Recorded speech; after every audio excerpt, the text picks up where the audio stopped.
Hi everyone!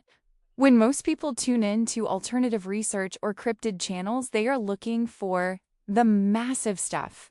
8-foot tall Sasquatch footprints or massive shadows at the edge of the tree line.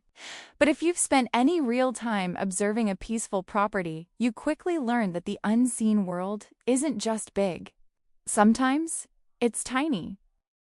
Today, we are turning our attention completely downward to look at one of the most underreported, fascinating phenomena in modern research, the little people, micro-hominids, and forest elementals. We're talking about tiny entities, often just around 12 inches tall, that blend into rock walls, lay flat across plant leaves, and move across the ground in the blink of an eye. Now, before we dive into the deep lore and camera science, let's lay down our standard ground rules. I am not a scientist, an expert, or a professional researcher. I am just an ordinary person living on my farm, cataloging what happens on my property. Everything I share today is my own personal opinion based on my first-hand observations in video archives. I don't claim to have all the answers pinned down, and I always encourage everyone to use their own discernment and decide for themselves. I'm simply opening up the research to look at how these tiny, black-furred beings fit into global history and physical science. First, let's talk about size and weight. We aren't talking about 3-foot-tall forest dwellers here. Many of these micro-entities are extremely small, right around 1 foot tall and remarkably lightweight. In my own observations, I've seen them laying directly on the broad leaf of a hosta plant without snapping the stem or crushing the foliage.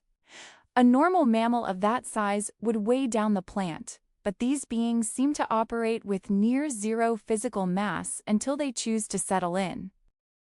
Second is their mantle camouflage. They don't just hide behind objects, they blend directly into them. Whether it's a stacked stone wall near a carport, a pile of firewood, or rough tree bark, they're dark. Black-furred bodies match the natural geometry of stone and shadow so completely that unless they move a limb, your brain registers them as just another jagged rock or dark crevice. They rely on absolute stillness and mimicry. While a large predator uses size to intimidate, these tiny beings use perfection in camouflage to remain completely invisible in plain sight. What's even more mind-bending is that they don't all look the same. Across various reports and digital captures, these dark-furred, 1-foot-tall entities seem to display 3 very distinct facial profiles. The miniature hominid face, some feature a flat, leathery, ape-like facial structure with heavy brow ridges, looking essentially like a mini Sasquatch. In cryptozoology, these are often referred to as micro-hominids. The pointed canid face. Others possess elongated, sharp snouts with dog-like or fox-like features. In ancient European and North American lore, nature spirits were frequently described with canid or rodent-like muzzles, giving them a predatory, wild appearance designed to navigate rough underbrush with speed. The smooth, doll-like face. Perhaps the most uncanny variation is a smooth, rounded, almost featureless, doll-like face set against a shaggy black body. To the human eye, this can look completely artificial, almost animated or cartoon-like. Why the variation? Just as a healthy farm ecosystem supports squirrels, mice, chipmunks, and birds all at once, a quiet, low-interference property acts as a natural sanctuary for multiple distinct types of small entities coexisting in the exact same space. If you look back through history, people have documented these exact micro-beings for thousands of years. In Native American traditions, tribes across the continent spoke of small, hair-covered earth dwellers living in rock mounds and tree roots. The Cherokee spoke of the Nunahi, while Eastern traditions recorded small, hairy forest keepers that could vanish into the dirt in a split second. In Gaelic and European folklore, stories of brownies, knockers, and dundas described small, dark-furred entities living around farms, stone walls, and barns, staying close to livestock and domestic animals because they are drawn to calm, natural energy fields. But why do they look so strange when caught on modern digital video? Why do they sometimes appear pixelated, fluid, or cartoonish? It comes down to camera sensor optics.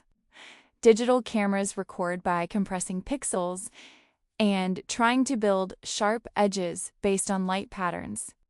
When a tiny entity vibrating at a high energy frequency moves through a camera's field of view, it completely overloads the shutter speed.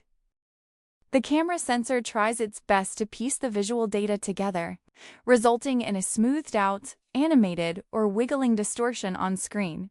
You aren't seeing a cartoon, you are seeing a digital lens trying to render high-frequency energy into a two-dimensional grid.